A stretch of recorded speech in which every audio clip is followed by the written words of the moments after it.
तो hello everyone.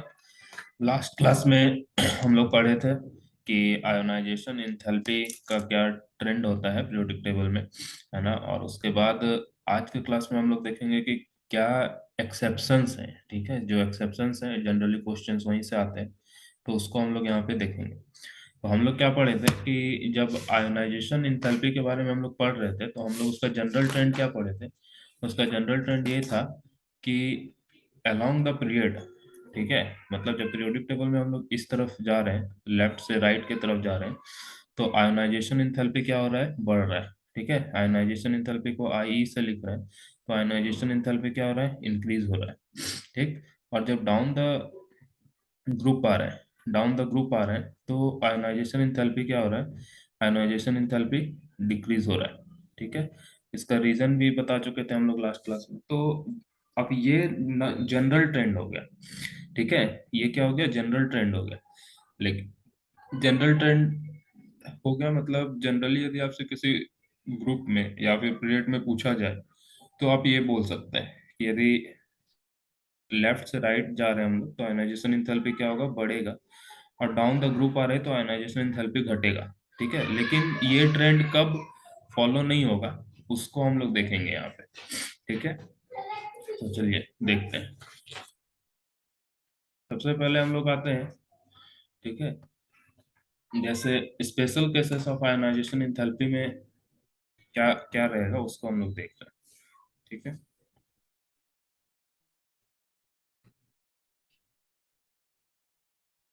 देख, सबसे पहले हम लोग बात करेंगे ग्रुप 13।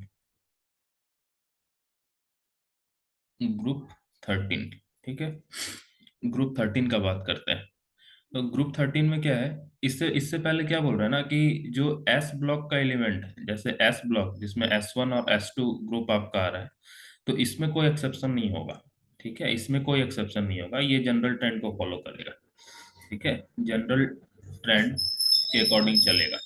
ठीक है, ये जनरल ट्रेंड्स के अकॉर्डिंग चलेगा। S1 और S2 मतलब नीचे आएंगे तो आयनाइजेशन एंथैल्पी घटेगा और लेफ्ट से राइट जाएंगे तो आयनाइजेशन एंथैल्पी बढ़ेगा। ठीक है, ये जनरल ट्रेंड के अकॉर्डिंग चलेगा। ठीक। और कौन सा S1 और S2 मतलब आपको एलिमेंट्स पता होने चाहिए। ठीक है, इसके लिए जो ऐप में आपको बताया गया है कि इस पीरियोडिक टेबल को वहां पे फॉलो करना है, तो वहां से आप लोग देख सकते हैं। ठीक है, अब आते बात करते हैं हम लोग ग्रुप 13 का। तो ग्रुप 13 का पहले हम लोग को एलिमेंट्स पता होना चाहिए।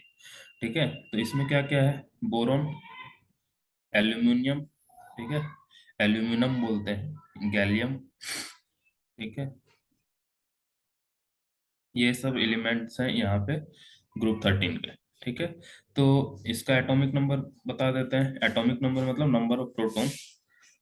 बोरोन का 5 है, एल्यूमिनियम का 13, 31, ठीक है, फिर 49, इसके बाद आता है 81। ठीक। तो इसको याद रखने के लिए मतलब ट्रिक्स या फिर न्यूमोनिक्स जैसे बोलते हैं, तो इसको ऐसे याद रख सकते हैं, मतलब इस तरीके से इसको याद रख सकते हैं। जनरली ये प्रेफर नहीं करना चाहिए आपको, एक्चुअल में जो है वो याद रखना चाहिए। ठीक है, इसको ऐसे याद रख सकते हैं, बैंगन, आलू, गाजर, है ना, बैंगन आलू गाजर इन, थैला बोल सकते हैं या तेल बोल सकते हैं। ठीक है, इस तरीके से इसको मतलब निमोनिक्स बना के ऐसे याद रख सकते हैं ग्रुप 13 का एलिमेंट्स का। ठीक है, अब यहाँ पे यदि बोरोन का बात कर रहे हैं तो आपको इलेक्ट्रॉनिक कॉन्फ़िगरेशन लिखने बताए हुए हैं, है ना, कि इलेक्ट्रॉनिक कॉन्फ़िगरेशन आपको कैसे लिखना है। तो कैसे लिख सकते हैं इलेक्ट्रॉनिक कॉन्फ़िगरेशन, तो यहाँ पे इसको हीलियम से रिप्लेस कर देंगे, इसका जो नॉर्मल मतलब नोबल गैस है। नेक्स्ट तो हीलियम मतलब आपका दो एलिमेंट को, दो एटॉमिक नंबर कवर कर लिए, दो तक। उसके बाद बच जाएगा 3 इलेक्ट्रॉन, तो 3 इलेक्ट्रॉन को आप कैसे लिखेंगे, 2s2 2p1। ठीक है, ये आप लोग को बता दिया गया है इलेक्ट्रॉनिक कन्वर्जन में, जो नहीं देखे हैं वो वीडियो देख लेंगे पुराना। ठीक है, तो उनको समझ में आ जाएगा कि कैसे हम लोग यहाँ पे लिख रहे हैं। इस तरीके से बुक में दिया रहता है आपको इलेक्ट्रॉनिक कॉन्फ़िगरेशन, तो ये चीज आप कैसे लिखे हैं ये आपको समझ में आ जाएगा। ठीक है, यहाँ पे आर्गन, यहाँ 3D10, 4s2, 4p1, krypton, 4d10, 5s2, 5p1, यहाँ पे जेनन, 4f14, ठीक है, 5d10, 6s2, 6p1, ठीक है। तो ग्रुप 13 का इस तरीके से हम लोग पीरियोडिक टेबल का इलेक्ट्रॉनिक कॉन्फ़िगरेशन सारा लिख लिया, ठीक है। अब देखिए, अब यहाँ पे क्या बोल रहे हैं ना कि यदि किसी आदमी को बोलेंगे कि अब इसको आप अरेंज कीजिए, ठीक है, इसको किस में अरेंज करना है, आयोनाइजेशन इंथैल्पी में अरेंज करना है। तो आयोनाइजेशन इंथैल्पी में अरेंज करने के लिए जो नॉर्मल आदमी है या फिर जिसको कुछ एक्सेप्शन के बारे में जो नहीं सोचेगा, वो कैसे अरेंज कर देगा कि डाउन द पीरियड्स यदि हम लोग आएंगे, मतलब डाउन द ग्रुप यदि हम लोग आएंगे, ठीक है, तो उसके हिसाब से अरेंज कर देंगे, ठीक है। जैसे डाउन द ग्रुप आने से घट रहा, तो इस तरीके से नॉर्मल आदमी ऐसे अरेंज कर देंगे, ठीक है, ऐसे अरेंज कर देंगे, ठीक, इस तरीके से। लेकिन ये क्या है, ये गलत हो जाएगा, ठीक है, ये क्या हो जाएगा, गलत हो जाएगा। क्यों गलत होगा? तो जो इसका एक्चुअल ट्रेंड है ना, वो हम लोग बताएंगे। एक्चुअल ट्रेंड है वो क्या होगा, उसको हम लोग बता रहे हैं यहाँ पे, ठीक है। एक्चुअल ट्रेंड ऐसा होता है, बोरोन आता है सबसे पहले, फिर Tl आ जाता है, उसके बाद गैलियम, फिर एल्यूमिनियम, ठीक है, और लास्ट में होता है इंडियम, ठीक। तो ऐसा, अब बोलेगा कि ऐसा हम क्यों अरेंज कर दिए, मतलब ऐसा आप कैसे कैसे लिख दिए, ठीक है। तो इसके लिए हम लोग क्या करेंगे ना, हम लोग रेफरेंस के लिए ना एनसीईआरटी जो बुक है ना, एनसीईआरटी बुक का हम लोग डेटा कवर करेंगे, ठीक है। एनसी देखना क्या है कि जो ये सब जो अरेंज किया हुआ है ना, ये हम अपने मन से नहीं कर रहे हैं, हम इसको एनसीईआरटी जो बुक है, उसको, उस बुक को आप लोग उसका पी ब्लॉक को जाके देखेंगे, तो वहां पे जो टेबल दिया रहेगा ना, उस टेबल के अकॉर्डिंग आयोनाइजेशन इंथैल्पी, मतलब जब हम आयोनाइजेशन इंथैल्पी बोलते हैं ना, तो आयोनाइजेशन इंथैल्पी 1 को कंसीडर कर रहे हैं, सबसे पहले आयोनाइजेशन इंथैल्पी 1 को कंसीडर किया जाता है, यदि कुछ बोला नहीं है स्पेसिफिक। यदि बोल देंगे कि आपको आयनाइजेशन एंथैल्पी 2, तो आप डायरेक्टली इस पे फोकस करेंगे। लेकिन यदि सिर्फ हम आपको बोल रहे हैं आयनाइजेशन एंथैल्पी 1, या फिर सिर्फ आयनाइजेशन एंथैल्पी लिखा हुआ है, तो आपको सिर्फ आयनाइजेशन एंथैल्पी 1 को के बारे में सोचना है, ठीक है। तो हम लोग इसके बारे में सोच रहे हैं, अभी इसको नहीं देख रहे। तो ये सब जो अरेंज किया हुआ है, ये एनसीईआरटी बुक के डेटा के हिसाब से अरेंज किया हुआ है, ठीक है। अब यहाँ पे क्या करना है कि हमको देखना है कि बोरोन को एनसीईआरटी में आगे किया गया, इसके बाद फिर सेकंड नंबर पे Tl आ गया, फिर थर्ड पे Ga, फिर एल्यूमिनियम, और उसके बाद लास्ट में क्या है, इंडियम आ गया, ठीक है। तो ऐसा क्यों हुआ? अब हम जब डेटा देख लिए, उसके बाद हमको रीजन देना है, ठीक है। ऐसे नहीं कि सब में हम अपने मन से रीजन दे देंगे कि ये क्यों आगे हुआ, ये क्यों पीछे हुआ। तो देखिए, ये चीज ये एक्चुअल है, ठीक है, इसको हमको याद रखना है। यदि एग्जाम में भी आएगा तो आपको ये ऑर्डर याद रखना है आयनाइजेशन इंथैल्पी के लिए, क्योंकि इसके हिसाब से अरेंज करेंगे तो फिर आपका गलत होगा, ठीक है। तो अब ऐसा क्यों हो रहा है, इसको हम लोग देखेंगे। देखिए, हम लोग क्या पढ़े थे, हम लोग सील्डिंग इफेक्ट पढ़े थे, आपको सील्डिंग इफेक्ट बताया है, ठीक है। सील्डिंग इफेक्ट बताए थे, मतलब जब हम लोग ऑर्बिटल्स के बारे में पढ़ रहे थे, तो जैसे एस ऑर्बिटल के बारे में पढ़े, ठीक है, एस ऑर्बिटल के बारे में पढ़े, पी ऑर्बिटल के बारे में पढ़े, ठीक है, डी के बारे में पढ़े हैं ऐसे, मतलब ये सब शेप ऑफ ऑर्बिटल बता रहे हैं, ठीक है। डी के बारे में पढ़े, और एफ में बोले थे और डिफ्यूज्ड होता है, ठीक। तो हम लोग क्या बोल रहे हैं ना कि जो एस ऑर्बिटल है, इसका परफेक्ट सील्डिंग होता है, क्या है, परफेक्ट सील्डिंग होता है, ठीक है।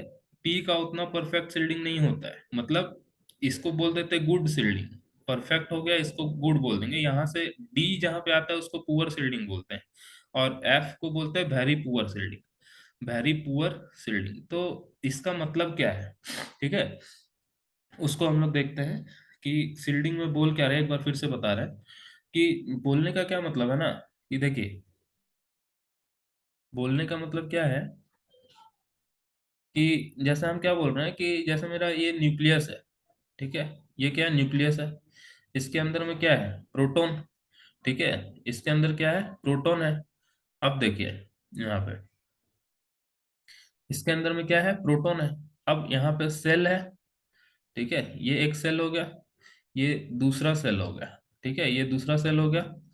अब क्या बोल रहे हैं कि यहाँ पे इलेक्ट्रॉन है, ठीक है, यहाँ पे भी दो इलेक्ट्रॉन हो गया, मतलब एक पहला सेल में दो इलेक्ट्रॉन रहता है। इसके बाद मान लीजिए यहाँ पे कोई एक इलेक्ट्रॉन है, ठीक, यहाँ पे कोई इलेक्ट्रॉन है। तो हम लोग क्या बात कर रहे थे कि जैसे यदि मान लीजिए तीन इलेक्ट्रॉन यहाँ पे है और यहाँ पे उसी हिसाब से तीन प्रोटॉन भी होगा, यदि न्यूट्रल एटम है तो, ठीक है, न्यूट्रल एटम है तो। और ये सब चीज पहले मतलब इलेक्ट्रोस्टैटिक से रिलेट करके थोड़ा आपको बताए थे कि जैसे यहाँ पे एक तीन प्रोटॉन है और यहाँ दो इलेक्ट्रॉन है, तो ये दो इलेक्ट्रॉन इसका जो दो प्रोटॉन है उसको न्यूट्रलाइज करेगा, मतलब यहाँ पे जो इलेक्ट्रॉन है इसको सिर्फ एक प्रोटॉन का चीज फील होगा, ठीक है, इसको सिर्फ एक प्रोटॉन का इम्पैक्ट या फिर एक प्रोटॉन से जो फोर्स लग रहा है वो इसको यहाँ पे फील होगा। तो इसको हम लोग शील्डिंग इफेक्ट बोल रहे थे कि यहाँ पे जो एस ऑर्बिटल है या फिर जो यहाँ पे सेल है, ये इसको इलेक्ट्रॉन को ना पूरा तरीके से, मतलब प्रोटॉन का इम्पैक्ट को पूरा तरीके से रोक लिया यहाँ तक, और सिर्फ इसको सिर्फ एक प्रोटॉन का मतलब फील हो रहा है एनर्जी, ठीक है, एक प्रोटॉन का फोर्स इसको फील हो रहा है, ठीक है, ये चीज बता चुके थे। तो जैसे जैसे ऑर्बिटल्स बढ़ता है, पी पी आता है, ठीक है, या फिर डी आता है, तो डी में जैसे वहां का इलेक्ट्रॉन इसको पूरे तरीके से रोक नहीं पाएगा, और जो उसके बाहर का इलेक्ट्रॉन है ना, वो उसको क्या करेगा कि उसको तीनों इलेक्ट्रॉन का फोर्स फील होगा। यदि मान लीजिए ये एस और नहीं है, ये यदि डी है या फिर पी है, यहाँ पे मान लीजिए हम बोल रहे हैं कि ये डी है, ठीक है, यदि हम इसको एज्यूम कर ले रहे हैं कि ये डी ऑर्बिटल है, ठीक है, तो डी ऑर्बिटल क्योंकि इसका शेप पूरा प्रॉपर नहीं है ताकि जिससे ये सील्ड कर पाए, ठीक है, तो ये क्या हो जाता है यहाँ पे कि ये दोनों इलेक्ट्रॉन होने के बावजूद भी ये इसको यहाँ पे प्रॉपर तरीके से सील्ड नहीं कर पाता है, और इसको एक के बदले तीन प्रोटॉन का फोर्स फील होगा, ठीक है। तो इसके कारण क्या होगा कि ये इसका जो शेप है, मतलब इसका जो साइज है वो और ज्यादा छोटा हो जाएगा, ठीक है, और ज्यादा छोटा हो जाएगा ये, ठीक है, इसको, तो ये सील्डिंग इफेक्ट का इम्पैक्ट होता है, ठीक। तो यही चीज को हम लोग देख रहे हैं यहाँ पे, यही चीज को हम लोग यहाँ पे देख रहे हैं, ठीक है। तो देखिए जब ये इलेक्ट्रॉनिक कॉन्फ़िगरेशन हम लोग यहाँ पे देख रहे हैं, यहाँ पे ये इलेक्ट्रॉनिक कॉन्फ़िगरेशन हम लोग देख रहे हैं यहाँ पे, तो देखिए यहाँ पे क्या हो रहा है, ये नॉर्मल है, यहाँ पे सिर्फ एस ऑर्बिटल इन्वॉल्व है और पी इन्वॉल्व है ना, मतलब यहाँ पे यदि इसका डायग्राम बनाए तो इस तरीके का ऐसा बनेगा, ठीक,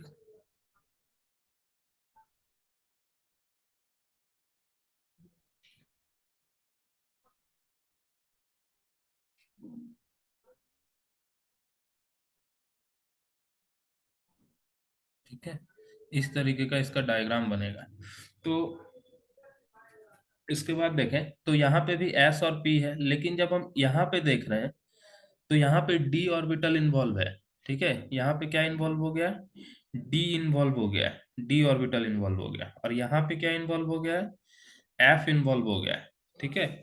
यहाँ पे क्या है, डी, तो डी इन्वॉल्व हुआ है, तो इस ये क्या हो गया, यहाँ पे पुअर सील्डिंग शो होगा, ठीक है, यहाँ पे क्या होगा, पुअर सील्डिंग आ जाएगा, और यहाँ पे भी क्या आ जाएगा, पुअर सील्डिंग आ जाएगा, मतलब यहाँ पे सबसे पुअरेस्ट या फिर पुअरेस्ट बोल सकते हैं, पुअरेस्ट सील्डिंग, मतलब सिर्फ ग्रुप 13 के लिए, ये नहीं कि इसको 14 से कंपेयर कर देंगे, मतलब पुअरेस्ट सील्डिंग आ रहा है कि F14 वाला और ज्यादा खराब तरीके से इसको सील्ड करेगा। तो इसके कारण से क्या होगा कि जो आउटर मोस्ट इलेक्ट्रॉन होगा टीएल का, वो बहुत ज्यादा इम्पैक्ट फील करेगा, इसलिए इसका जो है कि बोरोन के बाद टीएल आ जाएगा, ठीक है, थैलियम आ जाएगा आपका।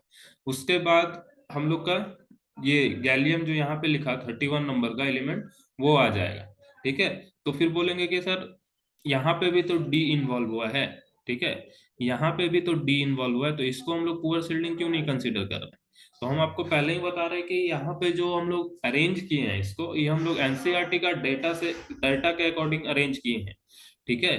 तो जहां पे हमको मतलब पहले हमको देखना है कि कौन सा एलिमेंट कहाँ पे है, उसके हिसाब से हमको उसका रीजन देना है, ये नहीं कि हमको सब में वो मतलब रिजिड होके सब जगह रीजन को अप्लाई नहीं कर देना है, ठीक है, तो फिर गड़बड़ हो जाएगा। सब जगह डी और डी इन्वॉल्व है तो हम उसको अरेंज कर दिए, वो नहीं करना है। हमको क्या करना है कि हमको पहले देखना है किसमें गड़बड़ है और उसका प्रोबेबल एक रीजन खोजना है। ठीक है, आगे हो सके रिसर्च हो तो इसके हो सके कि ये इसके अलावा कोई और रीजन आ जाए वहां पे। तो इसलिए जो जेन्यूनली हमको दिख रहा है उसके हिसाब से हमको रीजन देना है। तो इसका पुअर सील्डिंग का रीजन देके आप ये तीनों को जस्टिफाई कर सकते हैं। यदि आपका एमएसक्यू टाइप क्वेश्चन आ जाएगा, ठीक है, एमएसक्यू टाइप क्वेश्चन आ जाएगा, तो उसमें भी आप इसको एक रीजन कंसीडर कर सकते हैं पुअर शेल्डिंग के कारण कि ये इस तरीके का पैटर्न शो करता है। ठीक है, तो ग्रुप 13 का ये एक्सेप्शन हो गया। होप आपको ये समझ में आया होगा। ठीक है, तो हम लोग अब नेक्स्ट देखेंगे कि नेक्स्ट में क्या कर सकते हैं। ठीक है, तो नेक्स्ट में हम लोग ग्रुप 14 के लिए देखेंगे। किसके लिए देख रहे हैं? ग्रुप 14 के लिए। ठीक है, कोई आपको यदि डाउट होगा तो आप लोग कमेंट सेक्शन में बताएंगे कि तो उसका डाउट को हम लोग ना सॉल्व करने का कोशिश करेंगे। ठीक है, ग्रुप 14, तो ग्रुप 14 का क्या क्या एलिमेंट हो सकता है, क्या क्या हो सकता है, क्या क्या क्या होता है। ठीक है, तो देखें ये कार्बन है, कार्बन, सिलिकॉन, जर्मेनियम, ठीक है, टीन और लीड। तो ये एलिमेंट होता है। इसका एटॉमिक नंबर हम क्या क्या लिखेंगे? कार्बन का 6 होता है, सिलिकॉन का 14, ठीक है, जर्मेनियम का 32, टीन का होगा 50 और लीड का होगा 82। ठीक है, और इसके बाद इसको याद करने का हम आपको ट्रिक बताएंगे।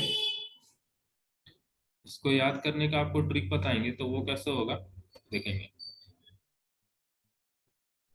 ठीक है, आपको बेसिकली कोशिश करना है ना कि एलिमेंट्स के नेम से प्रॉपर याद करें। ठीक है, ये सब बच्चे क्लास में करते थे लेकिन फिर भी थोड़ा बता दे रहे कि कैसे याद होगा। ठीक है, तो इसको कैसे याद रख सकते हैं? इसको का से याद रखेंगे। ठीक है, का, इसको सी लिखा हुआ है तो सी मतलब काशी एक प्लेस है, यूपी में है ना काशी। और काशी, जी से गए याद रख सकते हैं, गए। ठीक है, और यहाँ पे शंकर पार्वती लिख सकते हैं आप। ठीक है, तो ऐसे आप ऐसे याद कर सकते हैं इसको। ठीक, तो ये क्या हो जाएगा आपका? काशी गए शंकर पार्वती, तो का से कार्बन, सी से सिलिकॉन, ग से जर्मेनियम, एस एन पीबी। ये सब बहुत पहले से निमोनिक्स चल रहा है, ये मेरा बनाया हुआ नहीं है। आप लोग अपने हिसाब से सोच सकते हैं कैसे भी याद करने के लिए। ठीक है, तो ये सब बहुत पहले से है।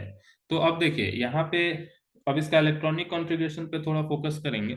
इलेक्ट्रॉनिक कॉन्फ़िगरेशन कैसे लिख रहे हैं? तो सिमिलरली जैसे बताया गया है आपको उस तरीके से हीलियम को यहाँ पे नोबल गैस कंसीडर करके 2s2 2p2।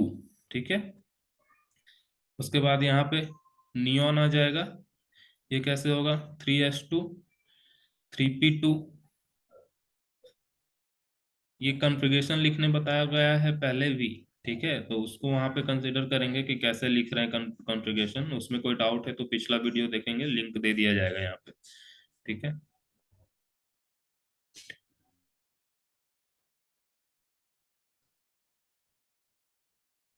4d10 5s2 5p2 जेनन 4f14 5d10 6s2 6p2। ठीक है, तो ये इलेक्ट्रॉनिक कॉन्फ़िगरेशन हो गया। अब यहाँ पे बोलेंगे कि इसको अरेंज करो। ठीक है, तो इसको यदि अरेंज करने के लिए बोलेंगे तो नॉर्मल में कैसे अरेंज कर देंगे? कोई भी इसको ऐसे अरेंज कर देंगे। नीचे आने से क्या हो रहा है कि आपका आयोनाइजेशन एंथैल्पी क्या होता है? नीचे आने से, डाउन द ग्रुप आने से क्या होता है? डिक्रीज हो जाता है। ठीक है, तो इसको अरेंज कर देंगे ऐसे, इस तरीके से, ऐसे अरेंज कर देंगे। ठीक, ऐसे अरेंज कर देंगे। लेकिन ये क्या सही होगा?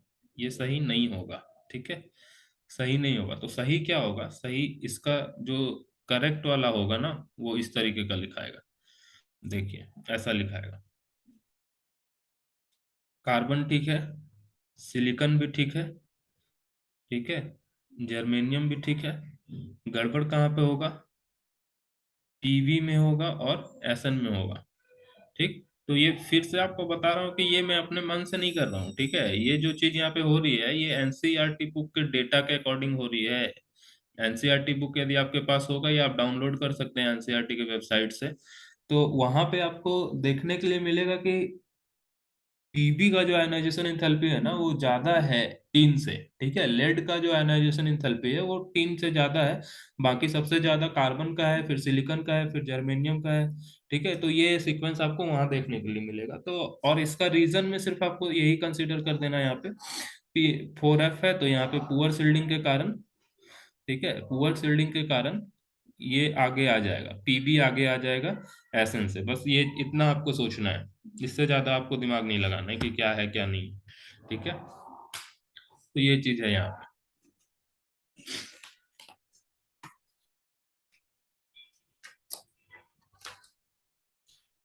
ठीक है, ये समझ में आ गया बात। तो इसके बाद देखेंगे हम लोग कि जो डी ब्लॉक है, ठीक है, डी ब्लॉक है, डी ब्लॉक के एलिमेंट्स में ये कैसे होता है। ठीक है,